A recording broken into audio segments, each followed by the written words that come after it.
32쪽을 보시면요. 예외가 나와 있죠. 원칙은 신청에 의해서 지적소관청이 결정할 텐데 예외적으로 신청이 없을 때는 지적소관청이 마냥 기다려주지 않는다고 했죠. 직권으로 토지 이동을 결정하게 될 겁니다. 직권으로 토지 이동을 결정하는 그 순서를 여러분이 꼭 기억해 두셔야 돼요. 이 순서도 시험에 나올 가능성이 대단히 높습니다. 먼저 토지 이동에 대한 현재 상황을 어떻게 조사할지 계획을 수립합니다. 토지 이동 현황 조사 계획 수립이라고 부르는데요. 토지 이용이라고 자꾸 출제합니다. 최근에 2번이나 출제했는데요. 토지 이동과 토지 이용은 같은 뜻인가요? 다른 뜻인가요? 다른 뜻이죠. 토지 이동은 달라졌다라는 뜻이고요. 이용은 사용한다라는 뜻이죠. 그래서 토지 이동 현황 조사 계획을 수립하는 것이지 토지 이용 현황 조사 계획 수립하는 게 아닙니다. 이동이지 이용이 아니라는 겁니다. 계획을 수립했다면 수립한 계획에 따라서 현장에 가야 되겠죠. 토지 현장에 가야 될 겁니다. 현장에 가서 토지 이동에 대한 현재의 상황을 조사를 해야 될 겁니다. 첫 번째 조사계획 수립, 두 번째 조사, 그렇죠. 두 번째 현장에 가서 조사를 할 겁니다. 조사가 이루어지면 이제 조사를 통해서 수집된 정보들이 있겠죠.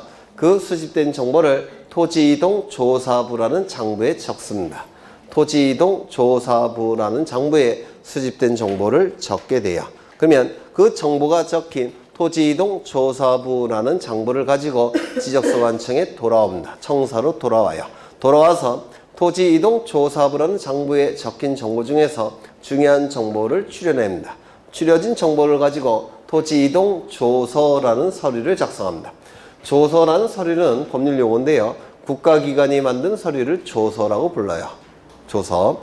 그러면 토지이동 조사부에서 중요한 정보를 추려내서 토지이동 조서를 작성합니다. 토지이동 조서가 작성이 되면 토지이동 정리 결의서에 이 조서를 첨부합니다. 첨부한 다음에 지적공무를 직권으로 정리하게 돼요. 이 순서는 시간의 흐름에 따라서 진행되고 있기 때문에 암기하는 게 어렵지 않습니다. 맨 처음에 먼저 계획을 수립하죠. 수립한 계획의 이름이 뭡니까? 토지이동 현황 조사계획 수립. 계획이 수립됐다면 수립된 계획에 따라서 현장에 가서 조사를 할 겁니다. 이를 토지이동 조사라고 부를 거예요. 토지이동 현황 조사라고 부를 겁니다. 이 조사를 통해서 수집된 정보를 가지고 토지이동 조사부라는 장부에 적게 되고 이 토지이동 조사부라는 장부를 가지고 와서 중요한 정보를 추려내서 토지이동 조서를 작성합니다.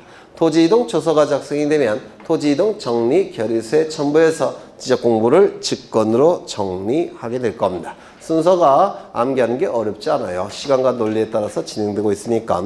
그 다음에 오른쪽을 보시면 수수료가 나오는데 우리 공간정보법은 수수료에 관한 내용이 자주 출제해요. 자주 출제가 되니까 수수료도 다 꼼꼼히 기억하셔야 돼요.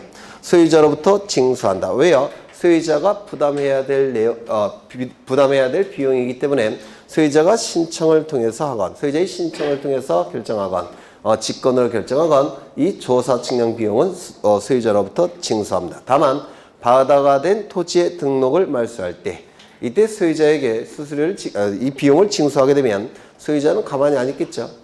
네, 가뜩이나 짜증나 죽겠는데. 그렇죠. 네, 이때는 징수할 수가 없습니다. 면제가 될 겁니다.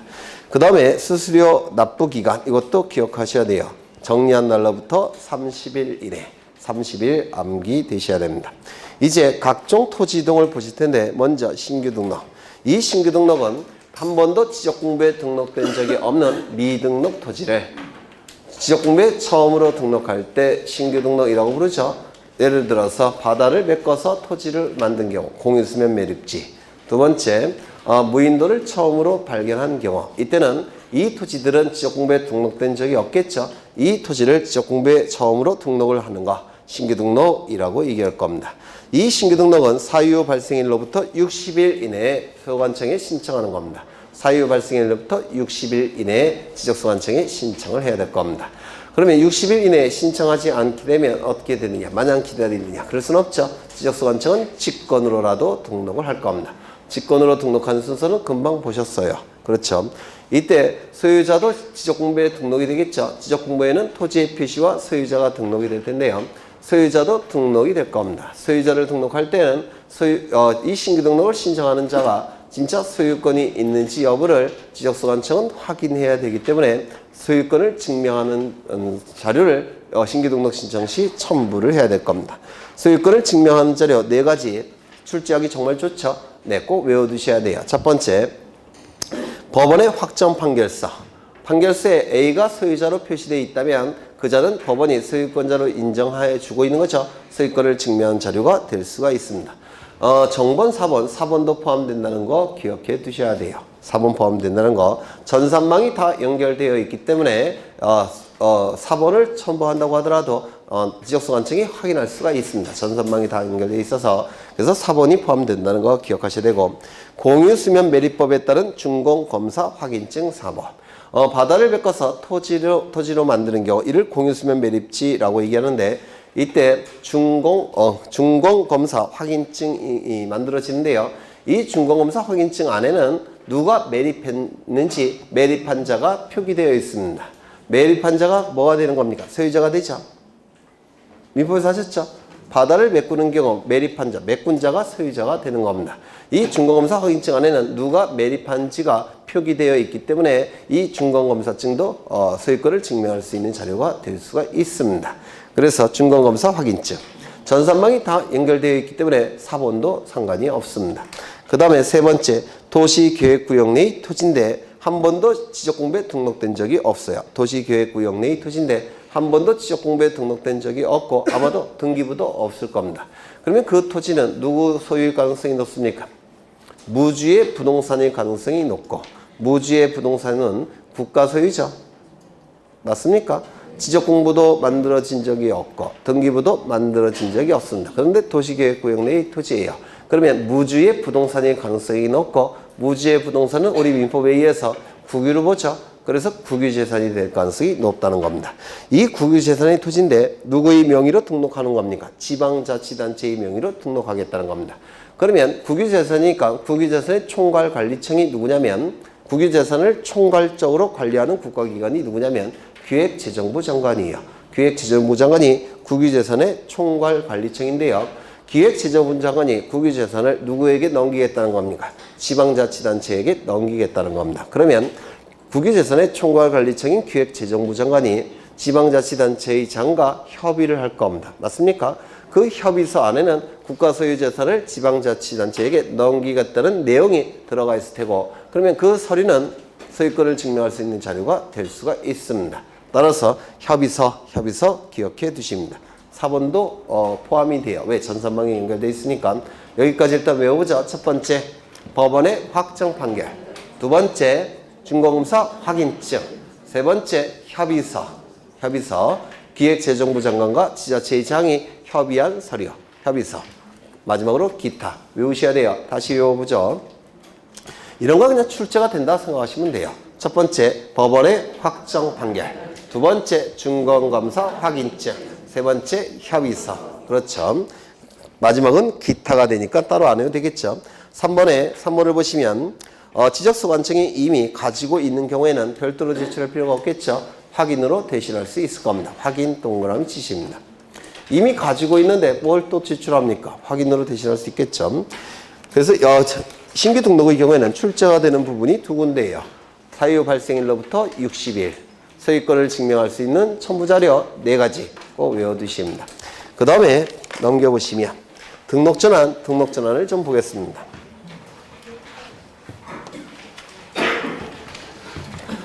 예전에 다 설명드렸던 건데요. 우리 공간정보법은 지목이 몇 가지가 있습니까? 28가지가 있다고 그랬죠. 이 28개의 지목을 둘로 나눠서 관리합니다. 하나는 임야대장, 임야도에 등록되는 토지도 있고, 또 하나는 토지대장, 지적도에 등록되는 토지도 있습니다. 이렇게 둘로 나눠서 관리를 해요. 요 나누는 기준은 뭐냐면, 우리 사회에서 거래가 잘 안 되는 토지들, 거래가 잘 안 되니까 효율성을 높일 필요가 없는 토지들, 효율성을 높일 필요가 없으니까 효율적 관리가 필요 없는 토지들, 그 토지들은 10개의 지목인데요. 그 토지들은 여기에 등록해서 관리를 합니다. 우리 사회에서 거래가 아주 잘 되는 토지들, 거래가 잘 되는 토지니까 효율성을 높일 필요가 있는 토지들, 효율성을 높일 필요가 있으니까 효율적 관리가 필요한 토지들, 그 토지들은 18개인데 여기에 등록해서 관리를 합니다. 어느 거 외우실래요? 이거 외우셔야 되겠죠? 이거 뭐가 있습니까? 철, 제, 전, 구, 유, 수. 네, 외우고 계시네요. 묘목, 도이. 이 지목들은 거래가 잘 안 돼요. 거래가 잘 안 되니까 효율적인 관리가 필요가 없습니다. 임야대장, 임야도에 등록해서 따로 관리합니다. 나머지 것들은 여기에 등록해서 관리를 하게 됩니다. 그런데 여기 한 필지 토지가 존재하는데 이 토지의 지목이 여기에 해당이 되더라는 겁니다.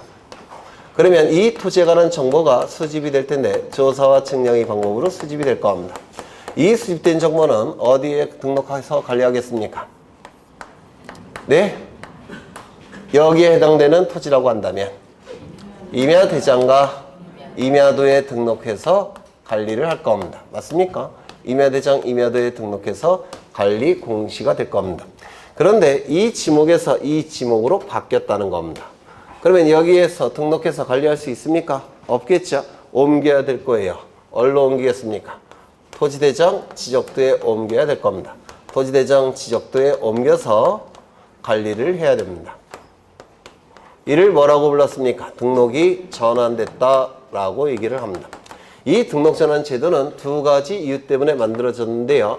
토지의 효율성을 높이기 위해서, 즉 효율적 관리를 위해서 등록전환 제도가 만들어진 겁니다. 이쪽에서 등록하는 게 효율적 관리가 좀 더 쉽다고 그랬죠. 두 번째, 도면의 정밀도를 높이기 위해서. 이 두 가지 이유 때문에 등록전환 제도가 만들어진 겁니다. 임야도는 보통 축척이 6,000분의 1이에요.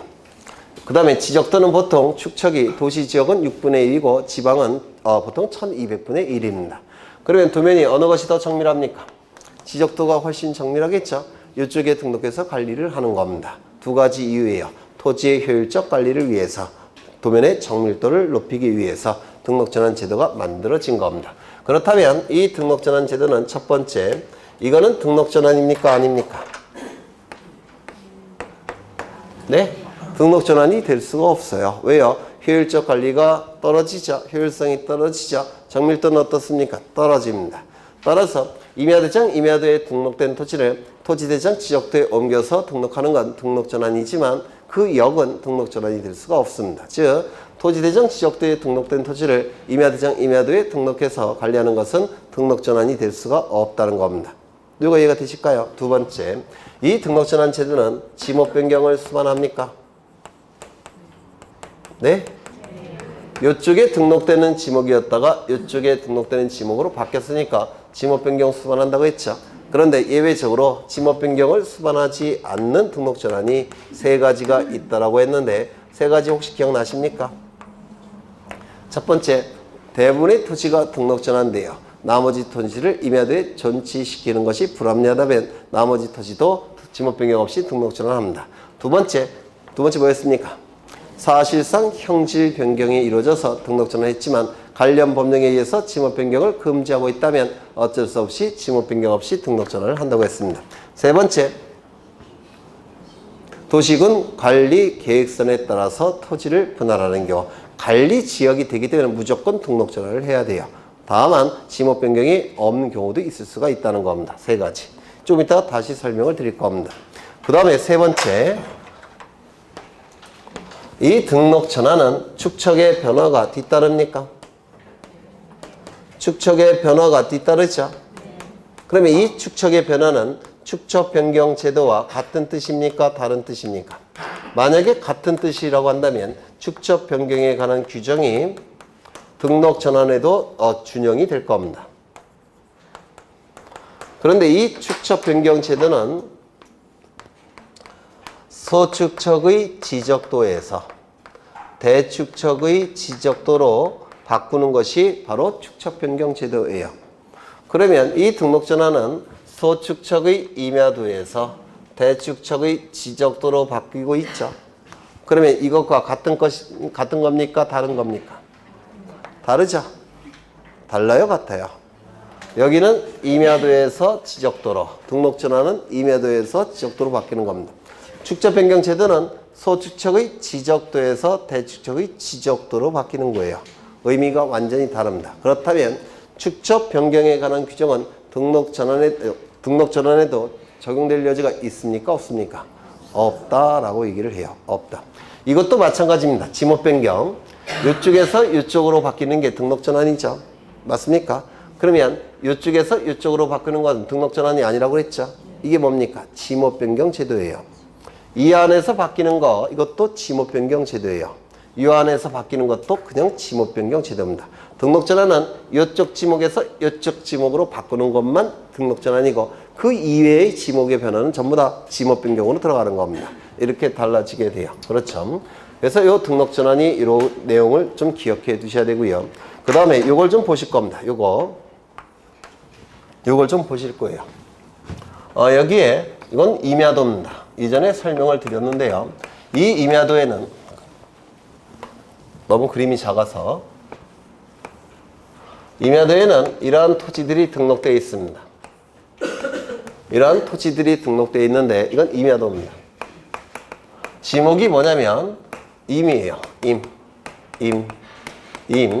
도면에 등록이 될 때는 부호로 등록한다고 했습니다. 그런데 이 지역에 아파트 단지를 지었다는 겁니다. 아파트를 지었습니다. 아파트. 그러면 이 토지의 지목이 뭐로 바뀝니까? 대지죠. 영구적 건축물 중 주거, 사무실, 점포, 문화시설. 아파트는 주거가 되죠. 따라서 지목이 뭐로 바뀌는 겁니까? 대지로. 그렇죠. 대로 바뀌죠. 그러면 더 이상 임야도에 등록할 수는 없겠죠. 옮겨서 등록할 겁니다. 어느 쪽으로? 지적도 쪽으로.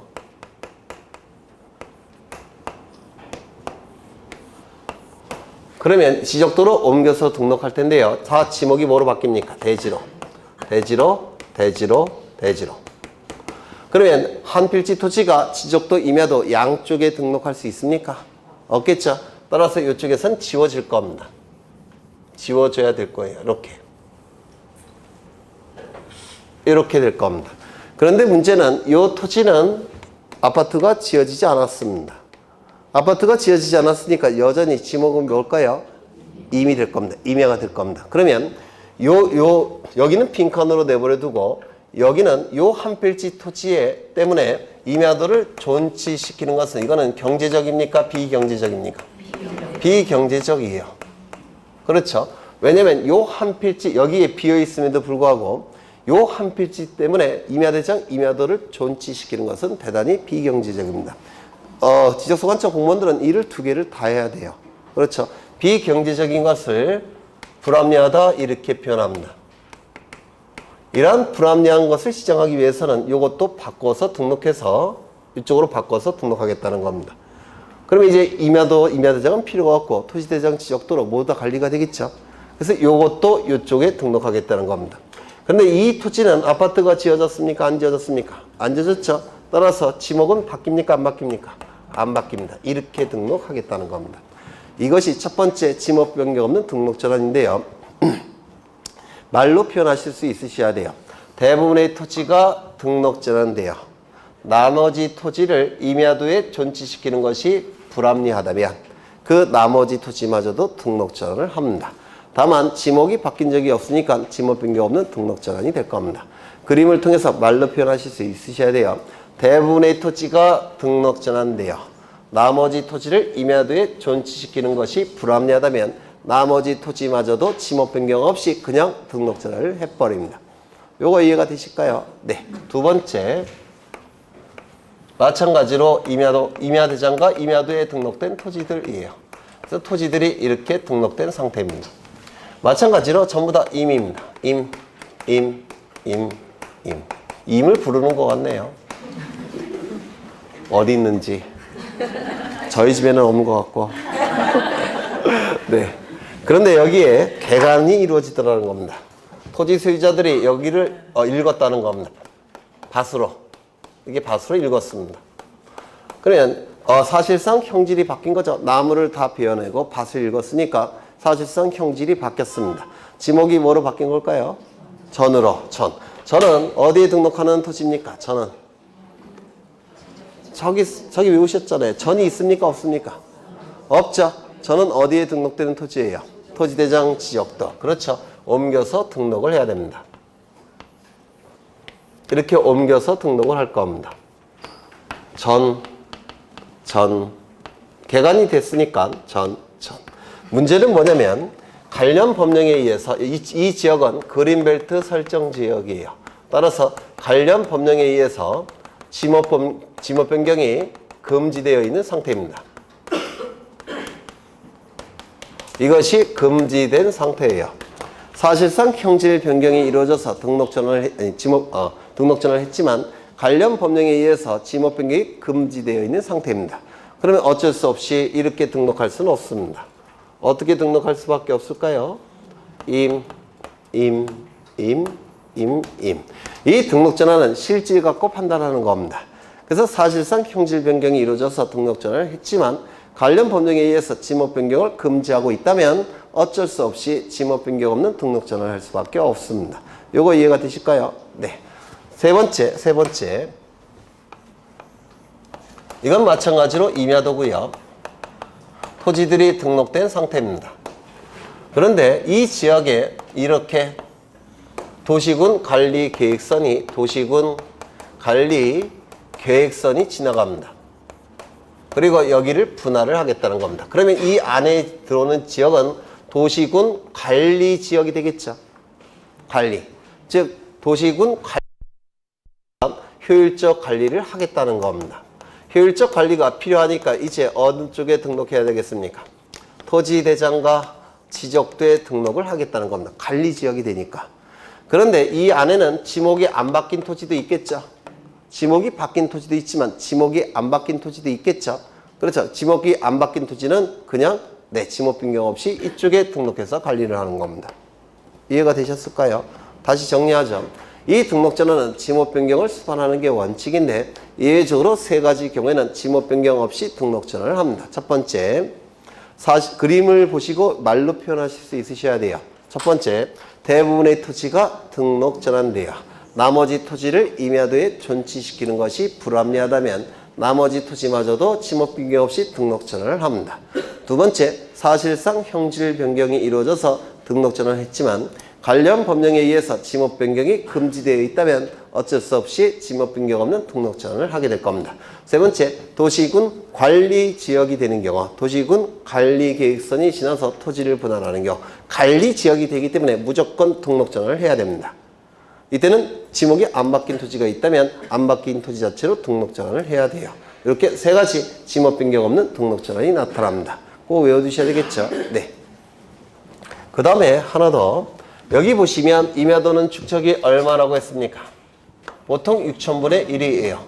요 지적도는 보통 축척이 600분의 1이 많습니다. 물론 농촌 지역이 땅덩어리가 더 많기 때문에 농촌 지역은 보통 1200분의 1이에요. 그래서 농촌은 거의 다 1200분의 1, 도시 지역은 600분의 1이 되는데요.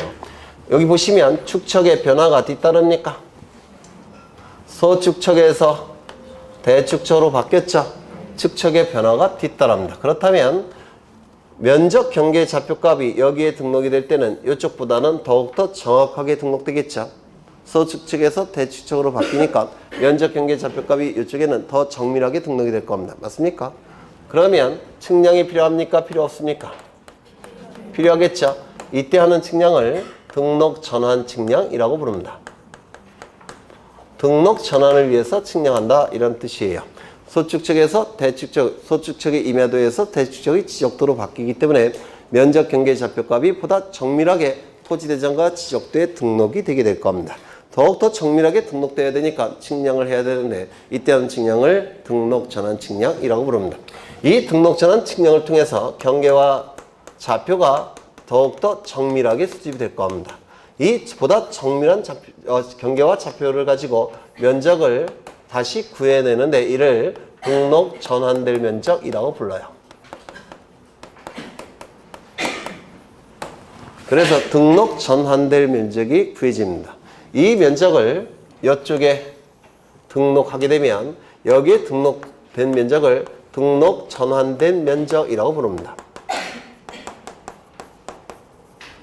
될. 이거 구분하셔야 돼요. 토지대장에 등록이 이미 됐다면 등록 전환이 된 면적.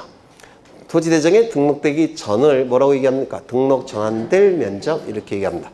이거는 보통 생략을 해요. 그래서 등록 전환 면적, 등록 전환될 면적 이렇게 얘기를 합니다. 이때 여기가 임야대장의 면적이 10만 제곱미터 이렇게 등록된 상태입니다. 측량을 통해서 새로 구해진 면적이 얼마냐면 10만 1제곱미터예요. 그러면 임야대장에 등록된 면적과 등록 전환될 면적의 차가 큽니까? 작습니까? 작아요. 이때는 차가 굉장히 작기 때문에 이거를 여기다가 등록하고 그냥 끝납니다. 이렇게 등록하고 끝나요. 저기 이 차는 너무 작으니까 그냥 무시합니다. 그런데 문제가 뭐냐면 이 면적이 10만 제곱미터인데요. 등록 전환될 면적이 얼마냐면 11만 제곱미터이더라는 겁니다. 그러면 임야대장에 등록된 면적과 측량을 통해서 새로 구해진 면적의 차가 10%나 되죠. 이건 굉장히 큰 거예요. 따라서 이때는 이걸 여기다가 등록하고 11만 제곱미터 이렇게 등록하고 이걸 고쳐야 돼요. 11만 제곱미터로. 너무 잘못된 면적이기 때문에 그렇습니다. 누가 고치느냐? 지적소관청이 직권으로 정정하게 됩니다. 이걸 좀 기억해 두셔야 돼요. 임야대장에 등록된 면적과 등록 전환될 면적의 차가 오차 허용 범위 이내일 때는 이 등록 전환될 면적을 등록 전환 면적으로 결정하고 끝납니다. 그런데 임야대장에 등록된 면적과 등록 전환될 면적의 차가 오차 허용 범위를 초과할 때는 등록 전환될 면적을 등록 전환 면적으로 결정하고 임야대장에 등록된 면적은 지적소관청이 직권으로 정정해야 되겠다는 겁니다. 이거 기억나십니까? 굉장히 어려운 내용이에요. 그렇죠? 그 다음에 여기 소유자도 등록되어 있겠죠. 임야대장에는 소유자도 등록되어 있을 겁니다. 임야대장에 등록된 소유자는 갑인데요. 이 토지에 대한 등기부가 있을 겁니다. 표제부, 갑구, 을구. 여기 갑구에는 소유자가 누구로 등기가 되어 있냐면 A로 등기가 되어 있습니다. 그러면 토지대장에 등록할 소유자는 갑이 등록이 돼야 됩니까? A가 등록이 돼야 됩니까? 예? 누구라고 했죠? 갑으로 등록합니다. 임야대장에 등록된 소유자를 토지대장에다가 등록하는 겁니다. 물론 나중에 비교를 해서 이걸 고쳐야 돼요. 이렇게. 등록 전환이 이루어질 때는 임야대장에 등록된 소유자를 토지대장 소유자로 등록하는 겁니다. 나중에 등기부와 비교해서 등기부를 기준으로 바꿔주긴 하겠지만 등록 전환할 때는 요 갑을 등록하는 겁니다. 이것도 좀 기억해 주셔야 돼요. 네, 이 정도 보시면 등록 전환은 거의 다 보신 거예요. 그러면 책을 보시면 34쪽에 의 설명 다 됐고요. 두 번째 등록 전환 대상 토지. 원칙은 지목 변경을 수반한다고 했죠. 다만 지목 변경을 수반하지 않는 경우 세 가지 반드시 외우셔야 돼요. 다시 한번 암기해보죠. 그림을 떠오르시면 됩니다. 첫 번째, 대부분의 토지가 등록 전환되어 나머지 토지를 임야도에 존치시키는 것이 불합리한 경우. 두 번째, 사실상 형질 변경이 이루어졌지만 관련 법령에 의해서 지목 변경을 금지하고 있는 경우. 세 번째, 도시군 관리 계획선에 따라서 토지를 분할하는 경우. 이 세 가지는 지목 변경을 수반하지 않는다고 했습니다. 이 등록 전환도 사유 발생일로부터 60일 이내에 소유자가 신청합니다. 60일 이내에 신청하지 않게 되면 지적소관청은 마냥 기다리냐. 그렇진 않죠. 직권으로 등록 전환을 하게 됩니다. 그 다음에 면적의 결정은 금방 말씀을 드렸고요. 소유자 결정도 기억하셔야 됩니다. 임야대장에 등록된 소유자를 토지대장 소유자로 등록하는 겁니다. 요거 기억하셔야 돼요. 그 다음에 분할. 이 분할과 합병은 반대의 의미죠. 분할, 합병. 한 필지 토지를 두 필지 이상으로 나눠서 지적공부에 등록하는 것을 뭐라고 부릅니까? 분할이라고 부를 겁니다. 그렇죠. 두 필지 이상의 토지를 한 필지로 합쳐서 지적공부에 등록하는 게 뭡니까? 합병이라고 얘기를 할 겁니다. 이 분할은 원칙은 뭐라고 했죠? 원칙은 토지 소유자의 자유의사에 따라서 신청 여부를 결정하는 겁니다. 그렇죠. 토지 소유자가 분할을 신청하고 싶으면 분할 신청하는 것이고 분할을 신청하기 싫으면 분할을 신청 안 하면 됩니다. 다만 예외가 있다고 그랬죠. 예외적으로 일정한 경우에는 소유자가 60일 이내에 분할을 신청해야만 됩니다. 의무예요. 그러면 소유자가 60일 이내에 분할을 신청해야 되는 경우, 이게 시험에 대단히 잘 나오는데요. 여기가 가수원이더라는 겁니다. 소유자는 갑인데요. 이 토지는 지목이 지적공부에 뭐라고 등록되어 있겠습니까? 네? 가수원으로 등록이 되어 있을 겁니다. 맞습니까? 그리고 사과나무가 이렇게 재배가 될 겁니다. 그런데 이 갑은 이 사과 농사를 좀 더 열심히 짓기 위해서 여기다가 이렇게 건축물을 짓더라는 겁니다. 주거용 건축물. 근데 이 주거용 건축물은 가수원의 필수 시설물이라고 했습니까? 아니라고 했습니까? 아니라고 했죠. 따라서 가수원 안에 포함시킬 수 없다고 그랬죠. 맞습니까? 이 부지는 뭐가 되는 겁니까? 대지가 되죠. 그러면 여기다가 대지라고 표기할 수 있습니까? 가수원 대지. 안 되죠. 일필일목의 원칙상 이 두 개를 기록할 수는 없죠. 맞습니까? 그렇다면 이 토지는 양입지가 될 수 있습니까? 양입지도 될 수 없죠. 대지 10% 초과 330제곱미터 초과, 이건 양입지도 될 수 없죠. 그러면 어떻게 할 수밖에 없습니까? 분할을 할 수밖에 없다는 겁니다. 따라서 이때는 토지 소유자 갑은 한 필지 일부가 형질 변경 등으로 용도가 달라진 경우에는 일필일목의 원칙이 지켜져야 되니까 사유 발생일로부터 60일 이내에 갑은 분할을 신청해야만 됩니다. 이거 좀 기억해 두셔야 돼요. 한 필지 일부가 형질 변경 등으로 용도가 달라진 경우에는 용도가 달라진 날로부터 60일 이내에 분할을 신청해야만 됩니다. 꼭 기억해 두셔야 될 거예요. 두 번째, 합병의 경우 이 합병도 원칙은 뭐라고 그랬죠? 토지 소유자의 자유의사에 달려 있습니다. 합병도 합병하고 싶으면 합병하는 것이고 합병하기 싫으면 합병하지 않아도 상관이 없을 겁니다. 다만 예외적으로 토지 소유자는 합병을 신청해야만 되는 경우가 있다고 했죠. 언제가 그렇다고 했습니까? 철제, 천, 구, 유, 수, 학, 도, 그 다음에요.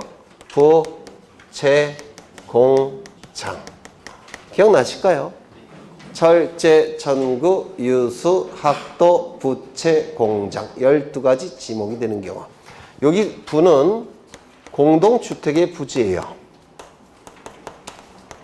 그리고 나머지 것들은 지목이 부호입니다.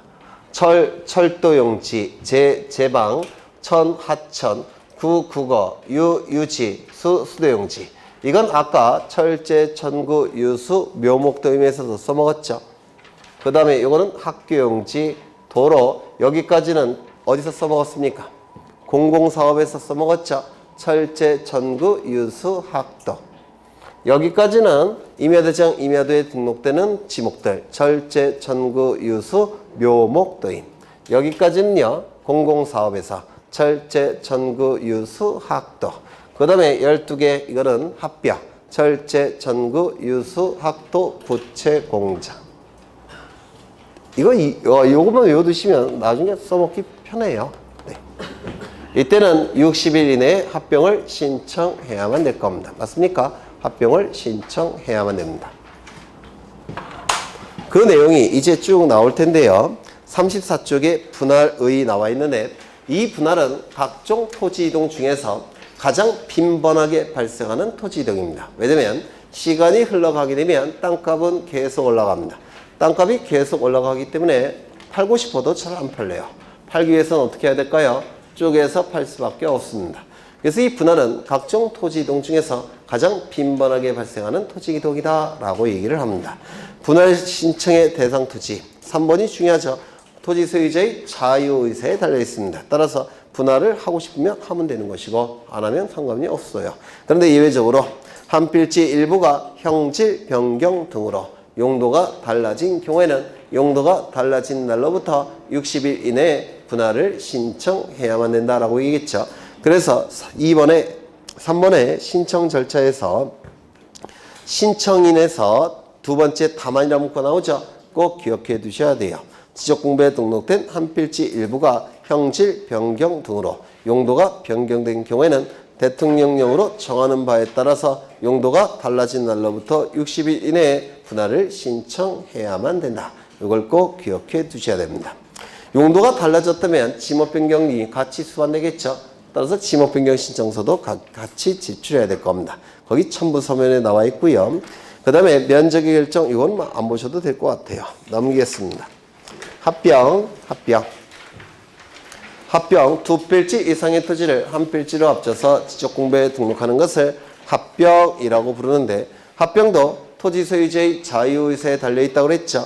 다만 이외적으로 철제, 전구, 유수, 학도, 부채, 공장의 지목이 되는 경우에는 60일 이내에 합병을 신청해야만 된다고 했습니다. 거기 2번에 나와 있죠. 다만 꼭 기억해 두셔야 되고요. 그 다음에 합병할 수 없는 토지가 나오는데 이것 좀 기억해 두십니다. 문제가 어렵게 나오면 이것도 출제가 될 수가 있어요. 이 합병이 이루어지기 위한 요건이 있을 겁니다. 합병 요건이 있는데요. 이 합병 요건 노트 있으시면 노트 펴보시죠. 노트. 첫 번째, 합병은 두 필지 이상의 토지가 한 필지로 합쳐서 지적공부에 등록되는 거니까 그게 합병이죠. 그러면 결국은 합병에 의해서 한 필지가 되죠. 맞습니까? 한 필지가 되기 때문에 첫 번째, 한 필지 성립 요건을 구비해야 됩니다. 한 필지 성립 요건은 뭐가 있습니까?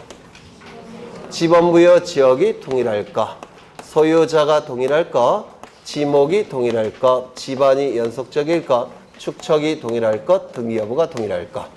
합병에 의해서 한 필지가 성립되고 있기 때문에 합병 요건 안에는 한 필지 성립 요건이 포함되게 됩니다. 그렇죠. 두 번째, 합병 제한 사유가 없어야 됩니다.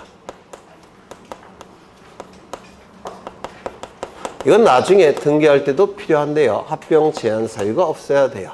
합병 제한 사유가 의미하는 바가 뭐냐면 여기 두 필지가 이렇게 존재한다는 겁니다. 요 두 필지가 이제 한 필지로 합치겠다는 겁니다.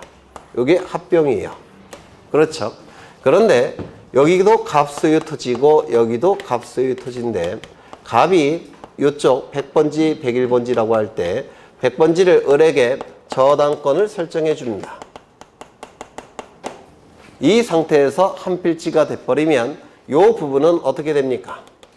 저당권이 설정돼야 되는 것이죠. 맞습니까? 그런데 이 저당권은 한 필지 일부에 존재할 수 있는 등기입니까? 네? 이 두 필지를 합병을 하게 되면 지금 을의 저당권은 이 부분에 설정이 됐죠. 맞습니까? 합병이 이루어지게 되면 이 부분이 을의 저당권이 있어야 되죠. 그런데 을의 저당권은 한 필지 일부에 존재할 수 있는 등기 권리입니까? 아닙니까? 네? 안 되죠. 따라서 저당권이 설정된 토지는 합병할 수가 없습니다. 이거 이해가 되실까요? 저당권이 실행이 되면 나중에 경매 절차를 통해서 소유권이 누구에게 넘어갑니까? 경락인에게 넘어가죠. 맞습니까? 그러면 결국은 한 필지 일부에 저당권이 설정이 됐다는 얘기는 합병 이후에 한 필지 일부가 누구에게 소유권이 넘어가는 결과가 발생합니까? A에게. 한 필지 일부가 소유권 이전 등기가 가능합니까? 불가능합니까? 불가능해요. 따라서 한 필지 일부에 여기에 합병 대상 토지 중에서 일부 토지에 저당권 등기가 되어 있다면 나중에 경매 절차를 통해서 소유자가 달라질 수가 있기 때문에 합병이 처음부터 허용되지 않습니다. 이때는. 이거 예전에 했던 것 같은데 기억 안 나세요? 어려우세요? 그러면 다시 상세하게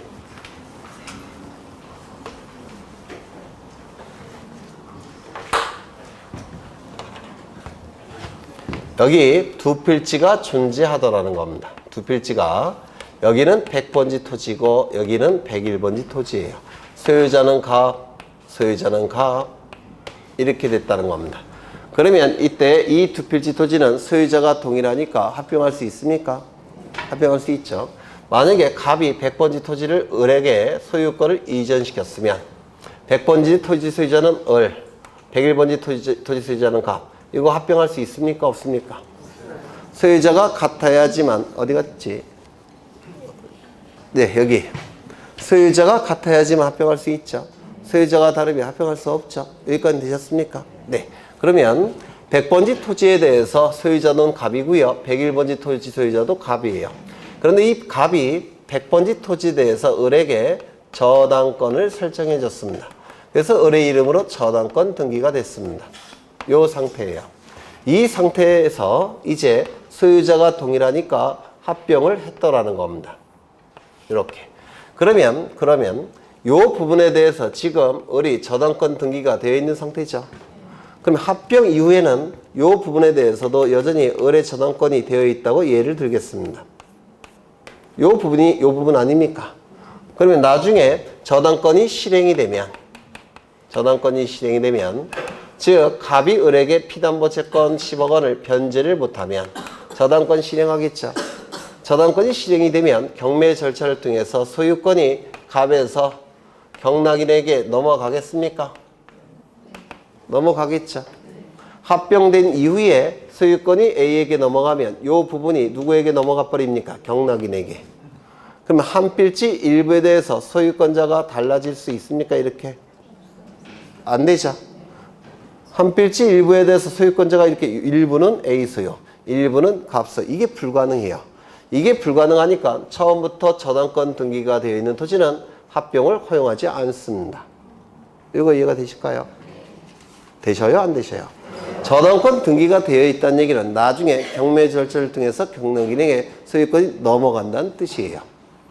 그러면 합병된 이후에 소유권이 넘어가 버리면 한 필지 일부는 경락인 소유, 한 필지 나머지 일부는 원래 소유자 소유. 이게 존재할 수가 없어요. 이렇게는 등기가. 따라서 저당권 등기가 되어 있다면 처음부터 합병을 허용하지 않겠다는 겁니다. 이거 이해가 되실까요? 네. 그래서 여기 보시면 합병 제한 사유는 합병 대상 토지 중 일부에 대해서 저당권 등기가 되어 있다면 이건 합병을 처음부터 허용하지 않습니다.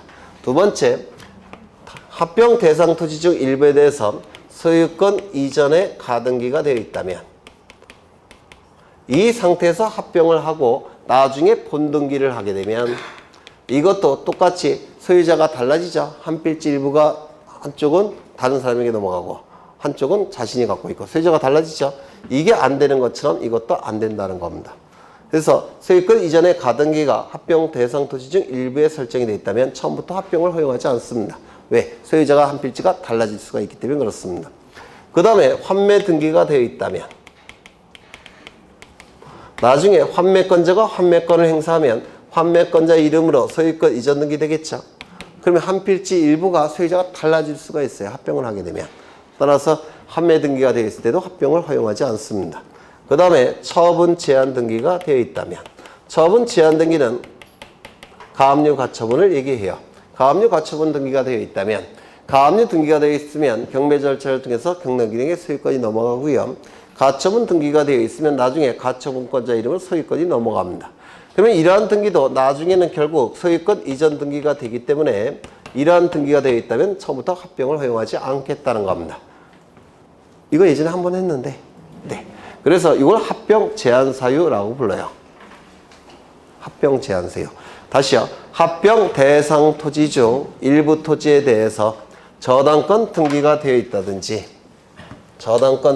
되어 있다든지 소유권 이전에 가등기가 되어 있다든지 환매 등기가 되어 있다든지 처분 제한 등기가 되어 있다면 이는 합병을 허용하지 않습니다. 그래서 이를 합병 제한 사유라고 불러요. 그러면 이 등기 이외의 등기들은 합병이 가능하냐? 이때는 가능해요. 이 이외의 등기는 뭡니까? 지상권, 전세권, 임차권 이런 등기들. 여기에 요 토지에 대해서 을이 지상권 등기를 가지고 있다든지 전세권 등기를 가지고 있다든지 임차권 등기를 가지고 있더라는 겁니다. 그러면 합병을 하게 되면 이 부분에 대해서 요 을에 지상권, 전세권, 임차권이 존재하는 것들이죠. 이런 등기들은 한 필지 일부에 존재할 수 있습니까? 없습니까? 이건 가능해요. 그렇죠. 따라서 이때는 합병하는데 문제가 없습니다. 하지만 이러한 등기가 되어 있다면 나중에 소유자가 달라질 가능성이 있기 때문에 합병을 허용하지 않는다라고 얘기하고요. 이걸 합병 제한 사유라고 불러요. 외워두시죠. 저가 환매 처분 당했다. 이렇게 외우시면 됩니다. 저가 환매 처분 당했다. 그 이외의 등기는 다 합병이 가능해요. 그 이외의 등기는 하나 더 보죠. 지역권 등기를 보실 텐데요. 지역권은 좀 어려워요. 지역권.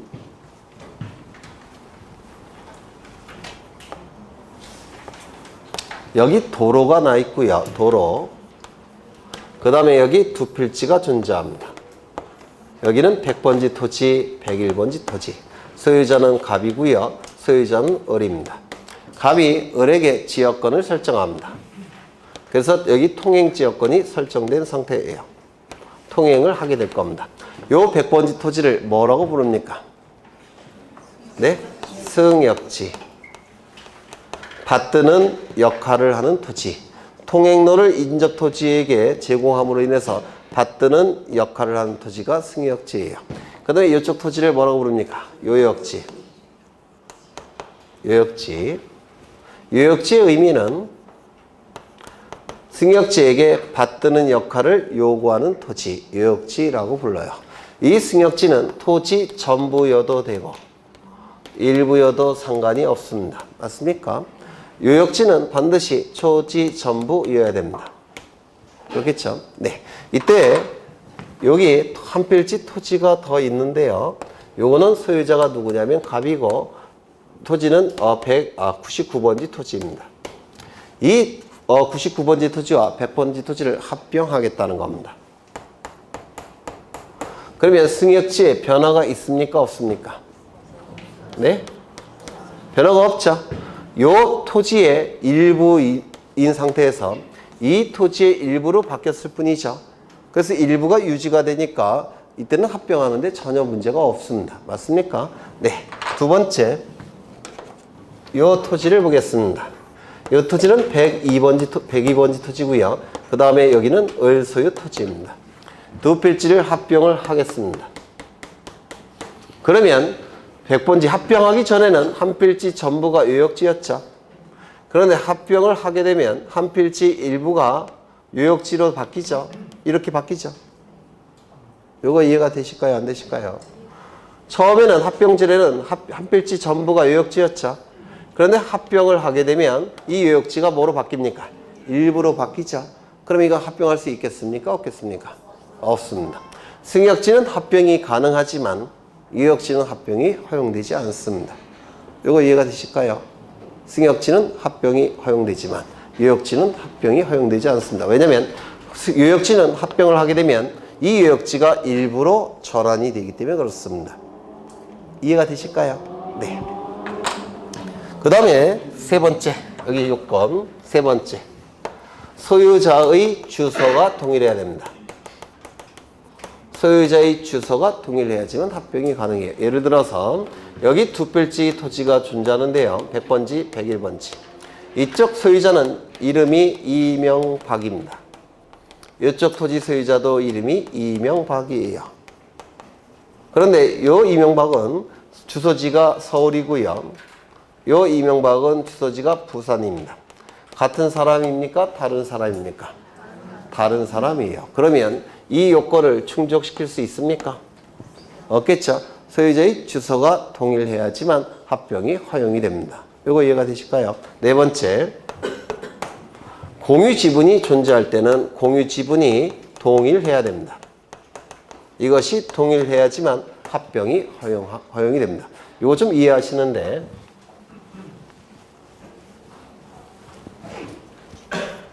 여기 도로가 나 있고요.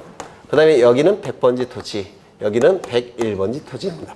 100번지 토지는 소유권이 갑이 4분의 3을 가지고 있고 을은 4분의 1을 가지고 있습니다. 101번지 토지는 갑이 4분의 3을 가지고 있고 을이 4분의 1을 가지고 있습니다. 그럼 100번지 토지와 101번지 토지는 소유자가 동일합니까? 네? 소유자 동일하죠? 100번지는 소유자 갑을, 101번지도 토지도 소유자 갑을, 소유자 동일하죠? 그러면 합병을 했을 때 소유권 지분은 어떻게 결정이 되면 될까요? 갑 4분의 3, 을 4분의 3, 4분의 1 이렇게 결정하면 될 겁니다. 문제가 없습니다. 그러면 지분이 공유 지분이 같다라고 한다면 합병하는데 문제가 없어요. 그렇죠? 그런데 만약에 이쪽은 갑 4분의 3, 을 4분의 1, 이쪽은 갑이 7분의 2, 을은 7분의 5. 지분이 같습니까? 다릅니까? 달라요. 그러면 합병 이후에는 지분을 어떻게 결정할까요? 갑은 이렇게 주장할 겁니다. 비싼 토지 지분을 내가 많이 가지고 있으니까 내가 더 많이 가져야 된다고 주장할 테고, 을은 넓은 토지의 지분을 내가 더 많이 갖고 있으니까 내가 더 많이 가져야 되겠다라고 주장할 겁니다. 그렇겠죠. 따라서 이 공유지분이 다를 때는 분쟁이 필연적으로 발생하고 지분을 결정하기가 대단히 어렵기 때문에 합병을 처음부터 허용하지 않습니다. 공유지분이 같을 때만 합병을 허용합니다.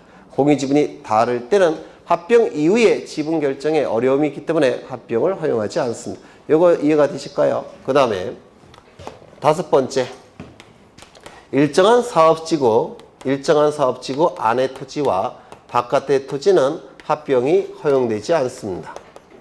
이게 5번째예요. 이건 무슨 얘기냐면 여기 지역이 있는데 이쪽은 도시개발 사업이 시행이 됩니다. 이쪽은 도시개발 사업이 시행되지 않았습니다. 도시개발 사업이 시행이 되면 보통 축척이 600분의 1로 바뀝니다. 아니 500분의 1로 바뀌어요. 그럼 이쪽은 도시개발 사업이 시행되지 않았으니까 축척이 예전 축척 고스란히 있겠죠. 600분의 1. 그러면 이쪽 토지와 이쪽 토지를 두 필지 토지가 있는데 합병할 수 있느냐? 있습니까? 없습니까? 이쪽은 축척이 얼마인가요? 500분의 1. 이쪽은 축척이 600분의 1. 축척이 다르죠? 어디 갔어? 여기. 합병할 수 있겠습니까? 없을 겁니다. 그러면 이 안에 있는 두 필지 토지는 합병할 수 있겠습니까? 이건 가능하겠죠? 이쪽에 있는 두 필지 토지는 합병이 가능합니까? 가능할 겁니다. 그래서 일정한 사업시행지역 안에 있는 토지와 일정한 사업시행지역 바깥에 있는 토지는 필연적으로 축척이 달라지기 때문에 합병이 허용되지 않습니다. 이거 이해가 되셨을까요? 네. 그러면 합병 요건은 보통 5가지를 얘기해요. 첫 번째, 한 필지 성립 요건을 구비할 것. 두 번째, 합병 제한 사유가 없을 것. 세 번, 합병 제한 사유 뭐가 있죠? 가, 환매, 처분 당했다. 이렇게 외우시면 돼요. 가, 환매, 처분 당했다. 나머지 등기들은 다 합병이 가능합니다. 다만 지역권은 조심하셔야 돼요. 승역지는 합병이 가능하지만 유역지는 합병이 불가능합니다. 유역지는 합병을 하게 되면 전부에서 일부로 전환이 되기 때문에 그렇습니다. 세 번째는 소유자의 주소가 동일할 것. 네 번째는 공유지분이 있을 때는 공유지분이 동일할 것. 다섯 번째는 일정한 사업시행지역 안의 토지와 바깥의 토지는 합병이 허용되지 않으니까 안에 있는 토지끼리 바깥에 있는 토지끼리 합병할 것. 이게 요건이 될 겁니다. 그 내용이 이제 합병 신청에 나와 있는데요. 거기 3번에 합병할 수 없는 토지 나와 있죠. 네, 없는 토지 1번. 합병하는 토지의 지번부여 지역, 지목 또는 소유자가 서로 다른 경우 합병할 수 있습니까? 한 필지 성립 요건을 구비하지 못하니까 합병할 수 없겠죠. 2번, 합병하려는 토지에 다음의 등기 외의 등기가 있는 경우. 외의. 그러면 다음에 등기가 있는 경우에는 합병할 수 있습니까? 그 밑에 있는 거? 있겠죠. 그럼 외의 등기는 구체적으로 뭘 얘기한다고요? 가, 환매, 처분 당했다. 그 다음에 그 밑에 있는 것들은 전부 다 한 필지 성립 요건을 얘기해요. 한 필지 성립 요건. 네, 여기까지 보고 오늘은 끝낼 겁니다. 또 진도가 좀 밀렸네요. 네. 진도가 밀려도 다음 시간에는 공간정보법을 끝낼 생각입니다. 다음 시간에 공간정보법을 끝낼 거고요. 네, 충분히 끝낼 수 있어요. 이따가 문제를 보실 텐데 문제에서 등록상 정정, 축적 변경 이것도 시험 문제에 넣어놨어요. 한 5문제 정도 되는데 5문제 정도 되는데 몇 페이지 안 되죠? 네. 5문제밖에 안 되니까 쉬는 시간에 후딱 요약체 한번 읽어보시면 될 것 같아요. 후딱. 네. 고생하셨고 이따가 1시간 후에 뵙겠습니다. 수고하셨습니다.